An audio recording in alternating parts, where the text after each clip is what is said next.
All right, thanks for checking out the video. I'm going to walk you through the first 6 slides. There'll be another video for the rest of the slides after that.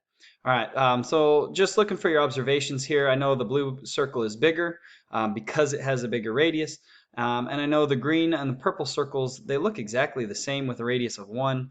They're just located in different spots. We'd say the purple has been translated to the right and up, and the green has been translated to the left and down. All right. Here it's just asking you to drag the points so that they're 5 units away. So I drag my first point over here to 5. You know, I know that's definitely a distance of 5. And then I drag it to the left. That's definitely a distance of 5. Up and down, definitely a distance of 5.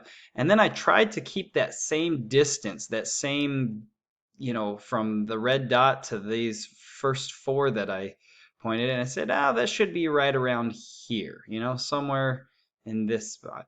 Now I didn't drag it all the way to here because I know that this distance, this diagonal distance, is longer than 5 units. So I was guessing somewhere around here. But that to me looks to create a circle.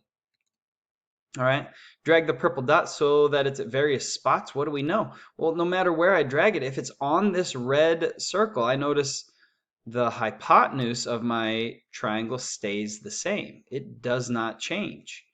That always maintains a distance of 5. Now the legs change, but the hypotenuse did not change. It was always 5. All right. Drag the purple dot so its x coordinate is 2. Okay, so I drag this here. It's at 2. Now real close to being 2. Here we go. Now it gives me an estimate of about 4.5. That's not exact, right?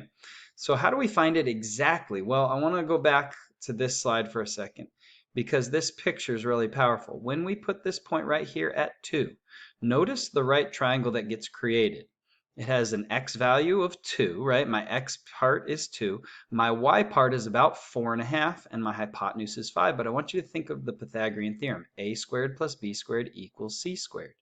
Now the values we know for sure. If I put it right here, I know my x value for sure is 2. I know my hypotenuse, my c value, is definitely 5. All points are 5 units away. What I'm not exactly sure about is my y value. And so if I solve this equation, I can find my exact y value. So if I simplify this, I've got 4 plus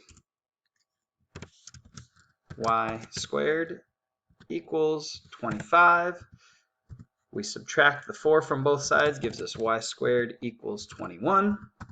And square rooting both sides gives us y equals the square root of 21. So radical 21, and if you look at the square root of 21, it's about 4.5.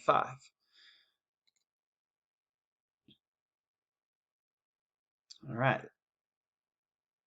So here it's asking us what equation must be true about every possible point. So last slide we looked right here at this particular point. What if that point was here, or here, or here, or any of these points? I know that my x value squared, my y value squared, and my r value squared are related by the Pythagorean theorem. And so I can write x squared plus y squared equals 5 squared. This equation is going to be true for all the points on this circle. Okay, so here's the main idea. This is called the standard form equation of a circle, and it really is just the Pythagorean theorem. But instead of saying a squared plus b squared equals c squared, we say x squared plus y squared equals r squared, where r is our radius. All right, and we're going to use this in the upcoming slides. All right, very good. If you need some more help, check out those videos.